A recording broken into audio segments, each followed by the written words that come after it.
Shalom, coming to you in the name of Yahweh, Basham, Yahushai, Masham, Racha Kodash. Double honors unto the apostles and the elders at Great Millstone, who taught me this truth, and salutations unto the Arkham that continue to push the word in truth and in sincerity. Now, I did a video, they don't want to play a losing game because they don't want Yahushai to win. He already has. Getting into a particular topic now,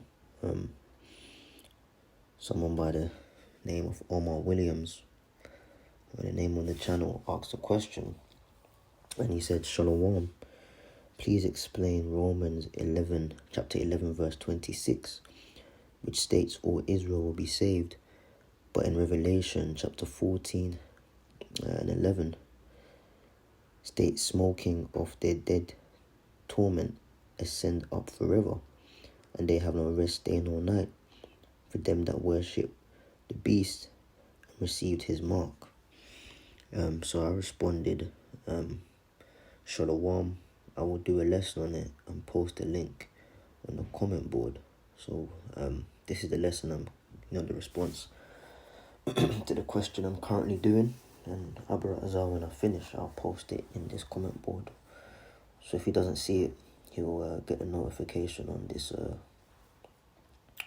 comment board, because he originally commented on here. And the reason I'm doing the lesson, I could, respond on the, in the comment, but for the sake of edification, if there's anyone else out there that may have, the same question or a similar question, the query may be able to, be clarified. If there's anyone else out there that, has a question along the same lines, if not the same very question.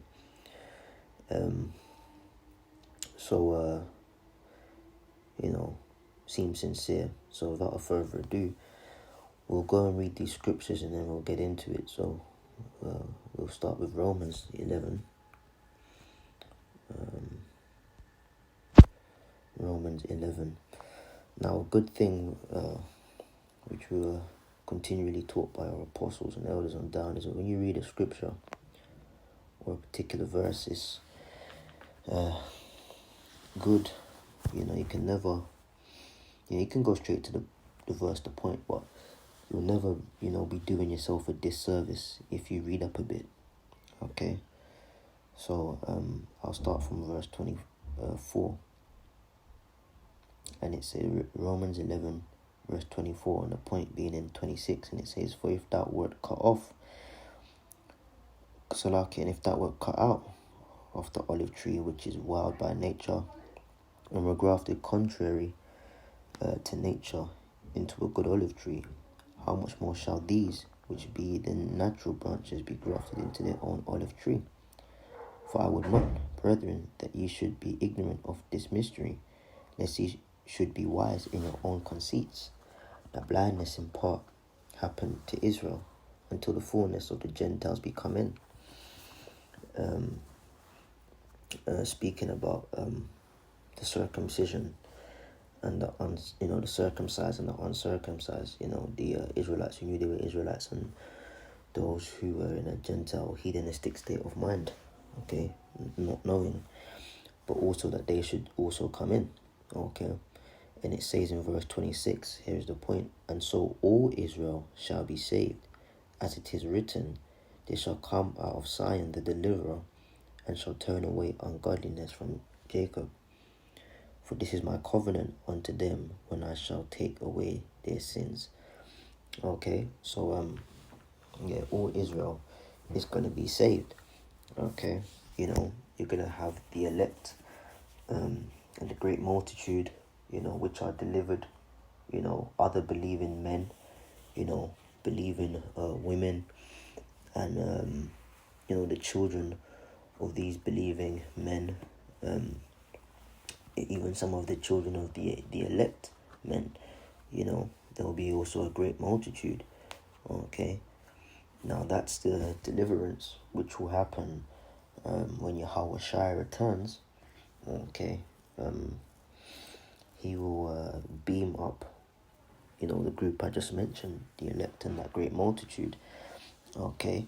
But then the Israelites on the earth that don't make it, you know, amongst the other nations, you know, the Israelites, because that's who salvation pertains to. You know, if not already dead, they'll die in the thermonuclear destruction. But how would they be saved? They'll be saved by being reborn into the kingdom. All right, because there's salvation for all Israel, but it comes in two forms: being abducted, which is to say being beamed up, or being born into the kingdom. So you can be abducted into salvation, or you can be born into salvation. Okay, so there's two groups, right? You know, the dead in Yahushua, who's gonna rise first. You know, then those who are beyond the earth shall be caught up in the air, which is the chariots. You know, those which remain. That is the abduction into salvation. Okay. But then the other half, or the rest of Israel, which is the majority, are going to be reborn, okay, through the elect and great multitude. That is how all Israel shall be saved, okay. So let's go back to the comment.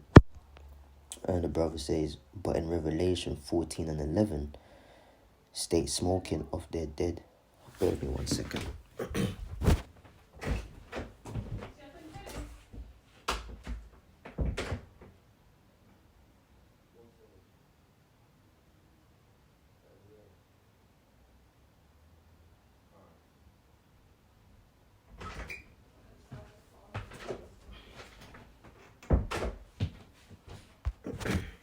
So lucky I was interrupted there by some family. But yeah, Revelation 14 and 11, and it says, state smoking of their torment ascend up forever, that they have no rest day nor night, for them that worship the beast and receive his mark. Okay, so let's go and read the whole verse.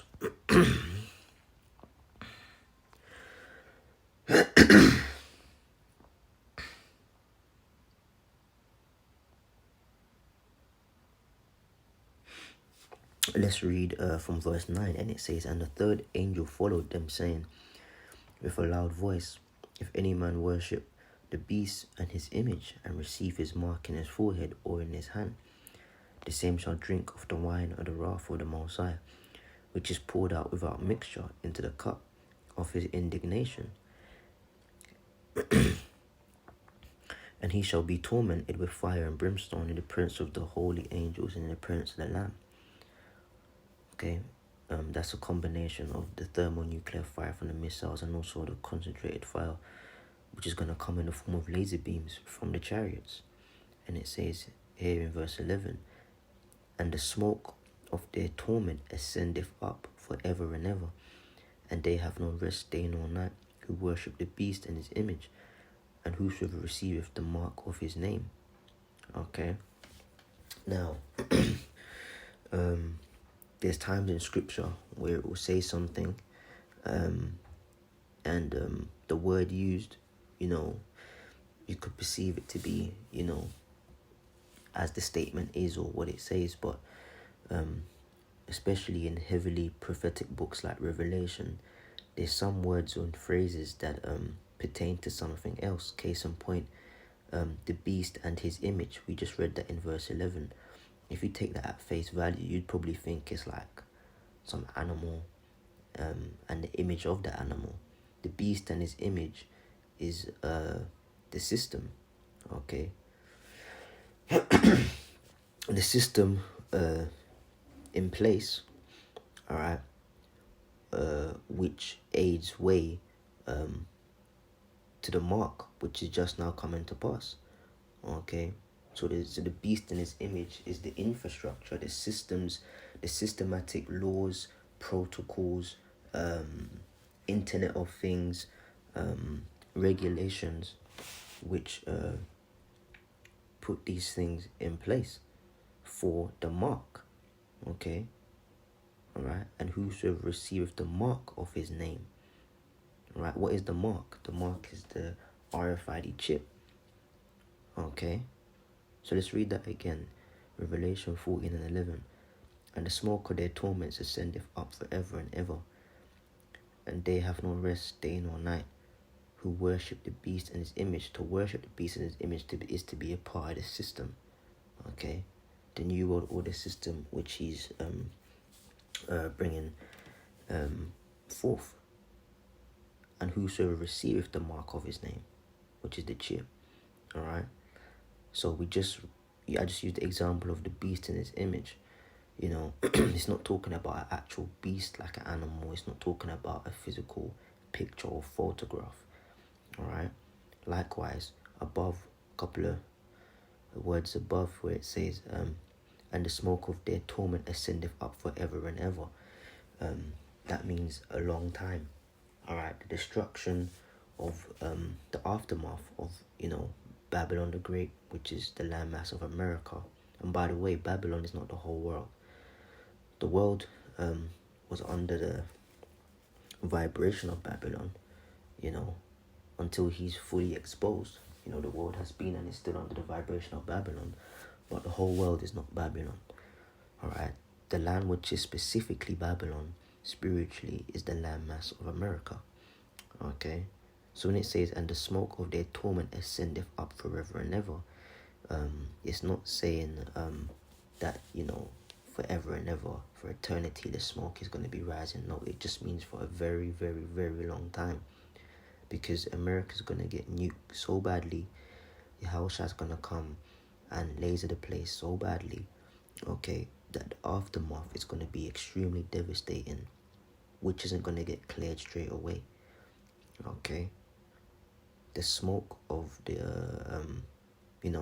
the impact, the smoke, the fire, the burning, the smoke that ascendeth, alright, it's gonna happen for a very, very long time. But there will come a day when it's all settled, alright. And it says they have no rest day nor night. That's talking about the punishment, but it's not to say that's what Christians say, like you'll be burning in hell forever and ever. No. Once you've paid the punishment for partaking in the image of the beast, which is the system, and taking his mark, which is the chip, you'll eventually die, as it were. You're not just going to be swimming in fire forever and ever in America. That's some Christian madness, man. Okay? So the punishment of those, who partake in the lake of fire, will come to an end. Likewise, the smoke of the aftermath, it will be ascending for a very, very long time. But that too also will come to an end. Okay? Now let's get another scripture, which proves that America's not going to be burning forever. The people that die in thermonuclear destruction ain't going to be burning forever. And the landmass itself won't be burning forever, because you're going to have inhabitants of wild beasts. Okay? Alright, let me see something, if I can pull it up here. Bear with me.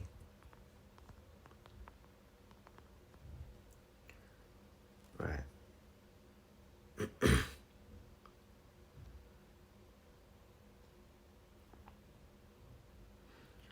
So this is the book of Isaiah 34. Let me just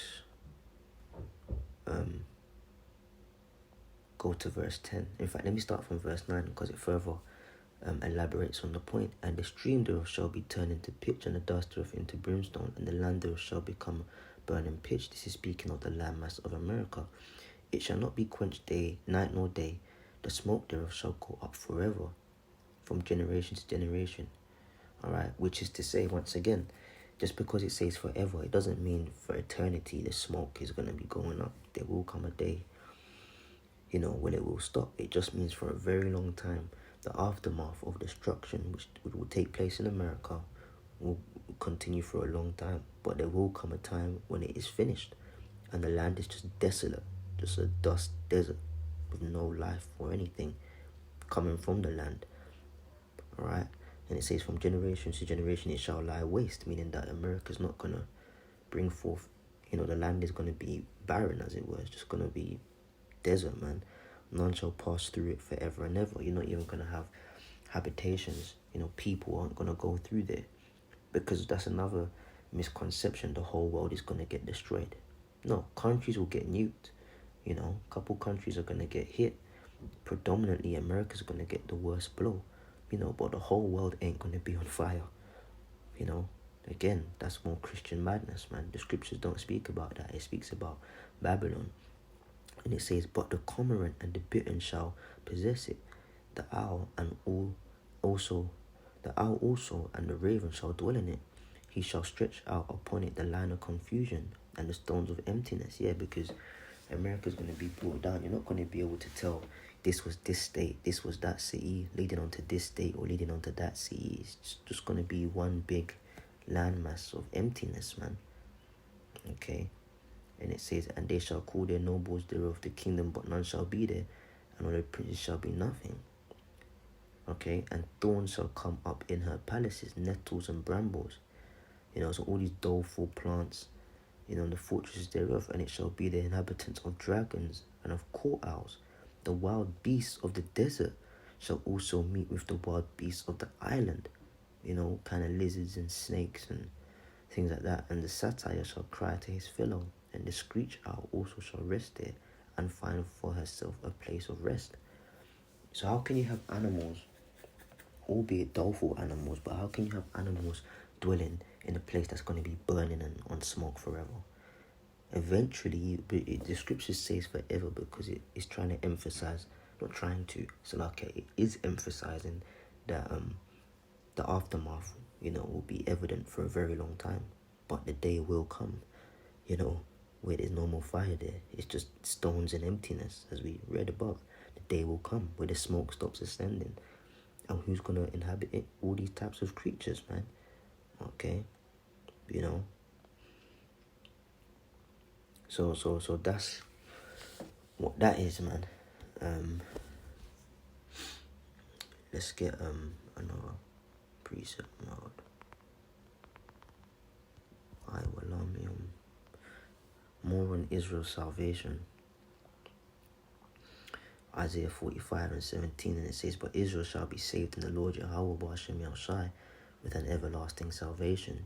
He shall not be ashamed nor confounded, world without end.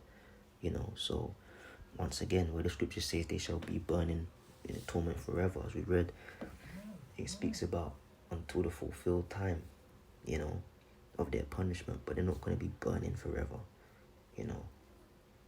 okay?